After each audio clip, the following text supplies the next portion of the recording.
And we may be those who become the faithful witnesses of God. And for the testimony of Jesus. We see that Christ as the center of God's administration according to God's eternal economy. The Lord says that Christ is the faithful witness of God. And the testimony and expression of God. Expressing God is His witnessing. Christ is the witness of God and the testimony of the expression of God. And Revelation revealed to us that the Christ is the testifying the church. And the Christ is the testimony of God, and the church is the testimony of Jesus. And we receive Christ, and we are the enlarged Christ. The corporate expression of the triune God.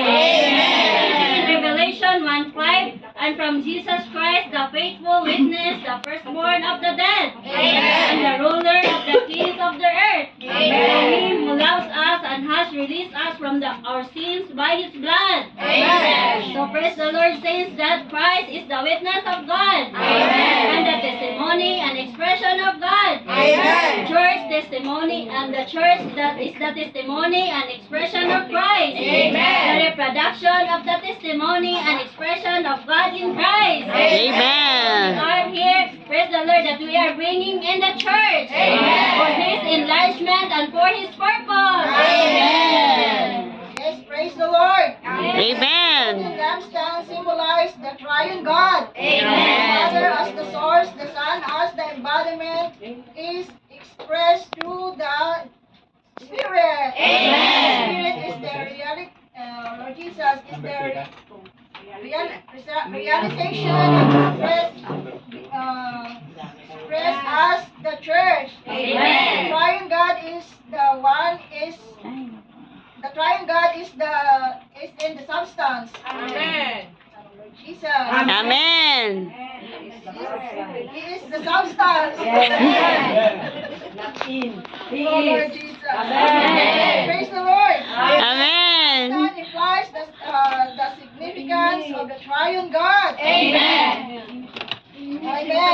It symbolizes the triune God embodied and expressed God. As the divine gold is embodied in Christ. As the Son. And then is fully expressed through the Spirit. Praise the Lord.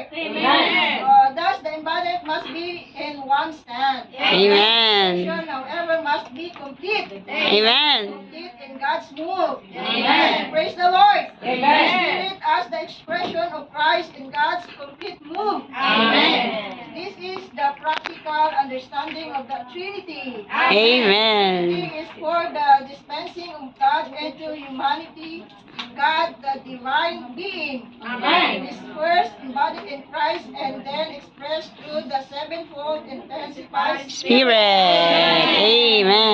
The seven Spirits of God are not separate from God. They are the seven eyes of God. Of the Lamb, the Redeemer, they are also the seven eyes of building stone. Praise the Lord. Not only the Father without the Son is to have the substance without the embodiment. Oh Lord Jesus. Hence the substance is the Father, the embodiment is the Son. And the expression is the Spirit expressing God and the Father in the Son. Praise the Lord. The church is the embodiment of Christ. The production of the Spirit. So the church with the Spirit is the embodiment of Christ and the testimony of Jesus. Praise the Lord.